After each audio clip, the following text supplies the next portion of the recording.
दोस्तों, क्या बिहार में मतदाता सूची को अपडेट करने की आड़ में नागरिकता की जांच हो रही है? क्या चुनाव आयोग ने संविधान की सीमाओं को पार कर दिया है? क्या 1995 में सुप्रीम कोर्ट का जो आदेश चुनाव आयोग की शक्तियों पर लगाम कसता है वो अब फिर से लागू होगा? और सबसे बड़ा सवाल, क्या बीजेपी और चुनाव आयोग मिलकर उन नागरिकों को डराने की कोशिश कर रहे हैं जिनका नाम वोटर लिस्ट में है लेकिन जेब में पासपोर्ट नहीं है?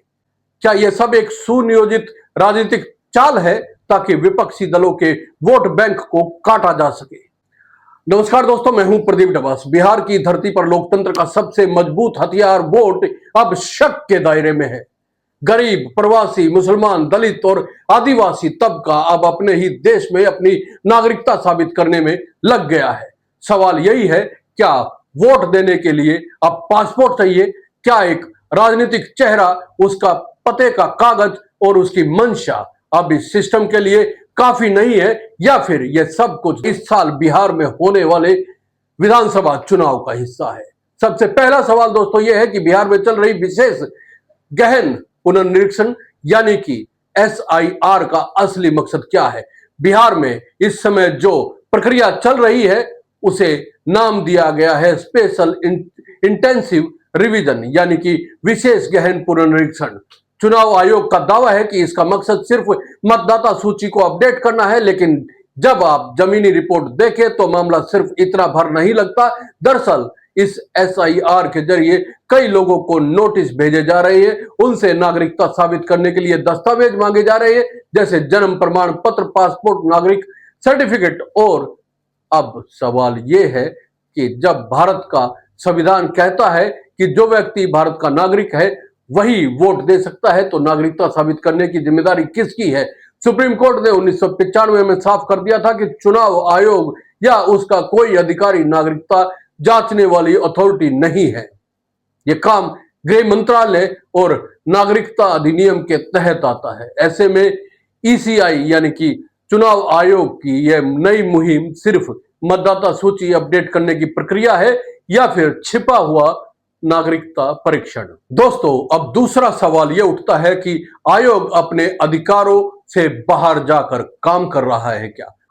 1995 में सुप्रीम कोर्ट ने लाल बाबू बनाम इलेक्टोरल रजिस्ट्रेशन ऑफिसर केस में दो बड़े आदेशों को रद्द कर दिया था, जो चुनाव आयोग की ओर से 1992 और 1994 में जारी किए गए थे। इन आदेशों के तहत सभी जिला अधिकारियों को यह ताकत दी गई थी कि वे पुलिस जांच के माध्यम से यह तय करें कि कोई व्यक्ति विदेशी है या नहीं। अब यही इतिहास दोहराया जा रहा है। फर्क सिर्फ इतना है कि तब मुंबई में 1,67,000 लोगों को नोटिस जारी हुए थे और अब बिहार में यह प्रक्रिया शुरू हो चुकी है। इलेक्शन कमीशन ने फिर से वही पैंतरा अपनाया है, नागरिकता साबित करो वरना मतदाता सूची से बाहर हो जाओगे। कोर्ट ने पहले कहा था कि यह कार्य ERO यानी कि इलेक्टोरल रजिस्ट्रेशन ऑफिसर का नहीं है। यह नागरिकता के मामले में न्यायाधीश नहीं बन सकते। लेकिन सवाल यह है कि क्या अब सुप्रीम कोर्ट की अवमानना नहीं हुई है? जब देश की सर्वोच्च अदालत 1995 में यह तय कर चुकी है कि इलेक्शन कमीशन नागरिकता की जांच नहीं कर सकता, तो फिर 2025 में वही प्रक्रिया दोहराना अदालत की अवमानना नहीं होगी क्या? तो और क्या है ये? कोर्ट ने उस समय कहा था कि ERO का काम अर्ध न्यायिक होना चाहिए। किसी को मतदाता सूची से हटाने से पहले पिछली वोटर लिस्ट देखी जाए ताकि कोई सुनवाई का मौका दिया जा सके। और सबसे जरूरी, नागरिकता का निर्धारण कोर्ट का ट्रिब्यूनल ही करे। लेकिन आज हम देख रहे हैं कि ERO नोटिस भेज रहा है, दस्तावेज मांगे जा रहे हैं और नागरिकता को लेकर फैसला भी खुद ही किया जा रहा है। सवाल यह है कि ERO अब कोर्ट बन गया है क्या? दोस्तों, क्या बीजेपी को इस प्रक्रिया से कोई लाभ होने वाला है? यह भी बड़ा सवाल है। इस पूरी प्रक्रिया की टाइमिंग और उस पर गौर करें तो बिहार में विधानसभा चुनाव भले ही अभी दूर हो, कुछ ही महीने बाकी हो, लेकिन 2029 की तैयारी अभी से शुरू हो चुकी है। बिहार में मुस्लिम, दलित और पिछड़ा वर्ग एक बड़ा वोट बैंक है और इन तबकों के पास अक्सर जन्म प्रमाण पत्र या पासपोर्ट जैसे दस्तावेज नहीं होते। ऐसे में जब इन्हीं मुस्लिमों या इन्हीं समुदायों को निशाना बनाकर नागरिकता साबित करने के लिए बाध्य किया जाता है तो बड़ी संख्या में वोट कटते हैं।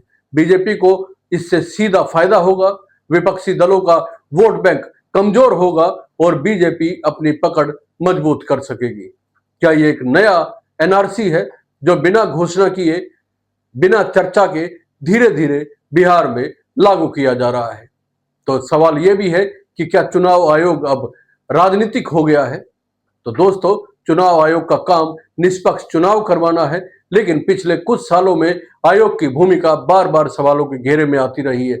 चाहे प्रधानमंत्री के भाषण पर कार्रवाई हो, बीजेपी नेता के बयानों पर चुप्पी हो या फिर चुनावी तारीखों का चुनावी फायदे के मुताबिक ऐलान, इलेक्शन कमीशन की साख लगातार गिर रही है।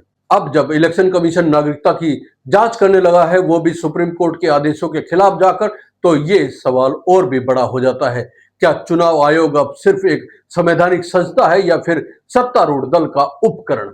सवाल यह भी है दोस्तों कि क्या गरीब, प्रवासी और अल्पसंख्यक अब दोबारा एनआरसी जैसे संकट की ओर जा रहे हैं?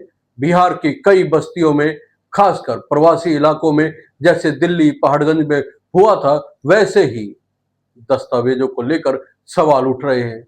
गरीब आदमी जो बिहार में काम करने दिल्ली, मुंबई या पंजाब गया है, उसके पास ना जन्म प्रमाण पत्र है, ना पासपोर्ट। ऐसे लोगों को ईआरओ की नजरों में संदिग्ध माना जा रहा है। क्या ये वही रास्ता नहीं है जो असम में डी वोटर के लिए अपनाया गया था? क्या एक नया संकट देश के गरीब तबके पर फिर से आने वाला है? और एक सवाल और दोस्तों, सुप्रीम कोर्ट की दो टूक बातें अब क्या प्रासंगिक रह गई है? सुप्रीम कोर्ट ने कहा था कि अगर कोई पहले से वोट डाल रहा है तो इलेक्शन कमीशन को मानना चाहिए कि वह नागरिक है। नागरिकता की जांच एक गंभीर मसला है जिसे कानून के तहत ही देखा जाना चाहिए, और सबसे अहम बात यह है कि किसी भी नागरिक को अपनी बात रखने का पूरा मौका मिलना चाहिए। लेकिन इलेक्शन कमीशन की इस नई प्रक्रिया में सब कुछ उल्टा हो रहा है। पहले नोटिस भेजा जा रहा है, फिर दस्तावेज मांगे जा रहे हैं और फिर बिना सुनवाई के नाम काटे जा रहे हैं। ये कौन सा लोकतंत्र है? एक सवाल और है दोस्तों, क्या ये सिर्फ बिहार तक सीमित रहेगा या पूरे देश में फैलेगा? अगर बिहार में यह प्रयोग सफल हुआ तो समझ लीजिए ये मॉडल पूरे देश में लागू किया जाएगा। हर राज्य में हर चुनाव से पहले विशेष गहन पुनर्निरीक्षण के नाम पर नागरिकता की जांच होगी, और इस प्रक्रिया से सबसे ज्यादा मुनाफा अगर किसी को होगा तो वो बीजेपी है, और नुकसान उन्हें होगा जिनके पास आवाज नहीं है, प्रवासी, मुसलमान, दलित, आदिवासी और किसान। अब एक सवाल और दोस्तों, क्या 2013 गोवा के केस के बाद भी कोई सबक सरकारों ने नहीं सीखा है?